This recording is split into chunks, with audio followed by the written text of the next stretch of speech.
अस्सलामुअलैकुम जी तमाम दोस्तों भाइयों, मैं जनाब मोहम्मद आसिफ खिची और थानू अज परफॉर्मेंस चेक कराने हैं जी। PTO EMF 604 60 HP दी बड़े डिगर थे और ये अज आपां औजार मिल गया है 1000 चक्कर ते चलावन वास्ते, यानी कि 1000 RPM PTO दे चलावन वास्ते आपां अज औजार मिल गया। थानू 1000 चक्कर दी परफॉर्मेंस चेक कराने हैं अगे, क्योंकि अपने कोल जेहड़े औजार ने ना वो 540 ते ही चलते हैं।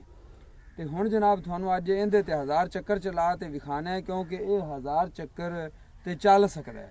तो परफॉर्मेंस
जी दोस्तों, ये डिगर जनाब वड्डा है तो डिगर से भी जोड़ा ना परफॉर्मेंस 1000 चक्कर तो थोड़ा चेक करा रहे हैं।